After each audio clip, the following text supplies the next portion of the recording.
After watching that vice presidential debate last night, I was curious just how easy that CBP1 app was to use. So I downloaded it. So once you create an account from the main page, you just have to choose if you're the smuggler or the smugglee. Yes, please pay close attention to this video.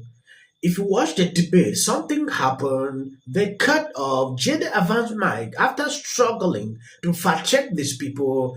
This lady posted this. JD Vance just fact-checked CBS News fact-check on Kamala Harris app that allow illegals to enter this country. They got so annoyed that they cut off his mic. Everybody saw that.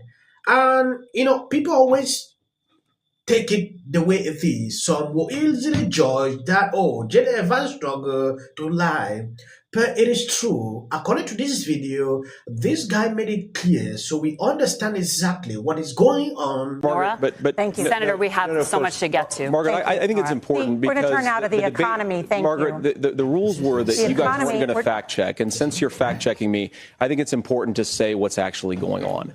So there's an application called the CBP1 app, where you can go on as an illegal migrant, apply for asylum or apply for parole, and be granted legal status at the wave of a Kamala Harris open border wand. That is not a person coming in, applying for a green card and waiting for 10 years. That is the facilitation of illegal immigration, Margaret, by our own leadership. Thank you, Senator, for describing the legal process.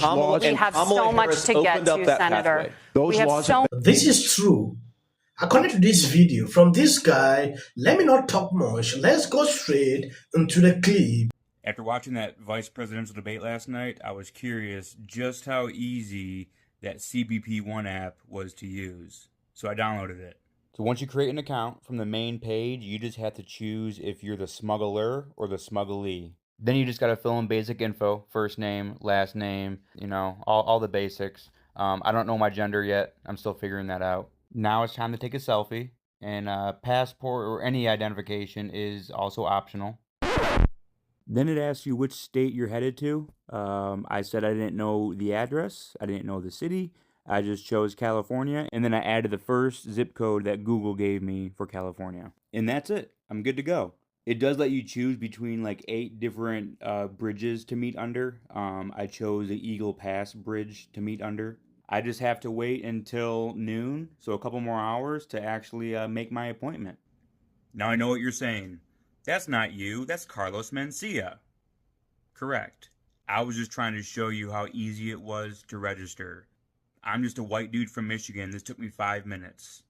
Someone who really wants to get into this country, get temporary asylum with open-ended expiration dates, they'll just use their own picture. I said I have no documentation, I have no ID, no passport, no license. There is no way to cross-check who I say I am with who I really am.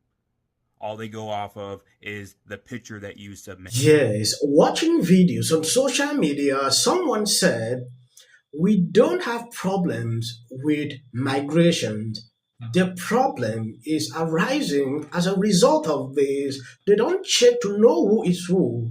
Allowing people from different directions without proper checking is a problem. Now look at what this man did here. It is alarming.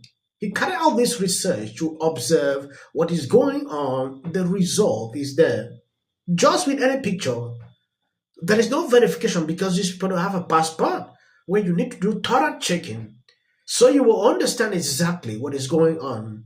At a certain point, when I look at all this, it is concerning. Now go into this video. MSNBC is struggling after the JD Vance Tim Walz. Yeah. And I actually think if you're a woman, that might be the worst moment JD Vance had, because he was going to mansplain right over that mute button. He was, and again, I don't pretend to know how everyone will react to this. I think that a lot of women in positions of authority that should command respect just by virtue of that dynamic will see themselves in some dude that disrespected them and talked over. I mean, there was a moment like that with then vice presidential in the Harris-Pence debate. That one of these candidates is much slicker than the other, is a much more practiced kind of professional debate style speaker, and the other candidate won.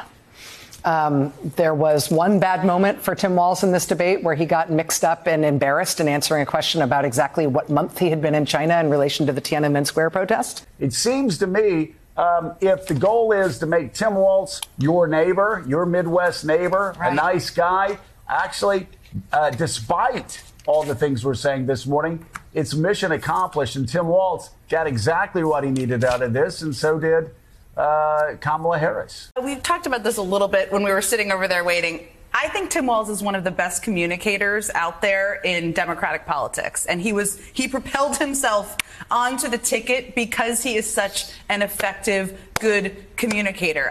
When I look at these people, they will never see forward. Look at Psaki opening her mouth to say, this guy is a good communicator. This is the only group I've seen that is not really criticizing this guy from the Democrat Party. We saw what he did. JD Vance, on the other hand, is class. A lot of people had different intentions, but looking at the debate, a lot has changed. When I look at Politico, JD Vance's beard shows aggressions. According to Politico, I don't think it is possible to hate the media more. These people are legit insane. Then I look at JD Vance's beard and saying all sorts of things because I've looked to criticize him after the debate. Even the Washington Post accepted that he won. I think this was an overwhelmingly dominating performance by JD Vance, and of course President Trump couldn't be more thrilled. JD Vance spoke directly to the American people. It was really his first opportunity to tell his personal story, which is an extraordinary one, an only in America achievement of the American dream. He also importantly spoke about the issues that matter to voters across this country, the inflation crisis, the border crisis, national security issues. So we believe this was an overwhelming win, and this is going to be momentum heading into the final weeks of this presidential campaign. And so I think that the people who want the fist fight are the base of the Democratic Party. Democrats want to see someone get up there and give a knuckle sandwich to Donald Trump. That's what they want. But that is not. This is another one. Look at what Trump is facing. Assas of them 2 times. Joy Rhee is sitting here and he's saying this. I really want to, in fact, I don't want to think. What do you think after watching this video? Look at this. On the other hand, you saw the video with ABC accepting that this was a knockout. There is nothing we can do about it. Even Kamala Harris at a certain point went further to post ridiculous videos that we have all seen how ridiculous this man can be. Senator Langford did it. We could come together and solve this if we... I think we shouldn't lose track, I think even in the civility of the fact that JD Vance came to this debate to land a bunch of punches, and he did. He landed a lot of punches in between all the niceties and all of that.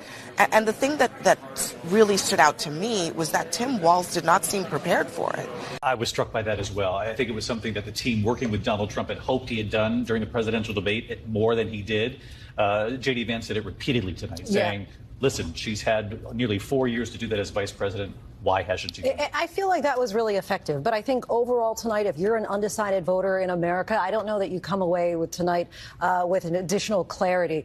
It kind of reminded me of the June 27th debate when Kamala Harris that night said of Joe Biden, it was a slow start, but a strong finish. And that's how I felt that Tim Walz kind of did tonight. You know, to use Tim Walz's own words, I mean, a lot about this debate tonight was weird. There were uncomfortable, cringy moments. But overall, I think my takeaway was something that Reince Priebus said on the outset, which was that JD Vance needed to come away as that humble, likable guy from Hillbilly Elegy. It seemed like he did perhaps get some points in that area. Are you f***ing kidding me right now?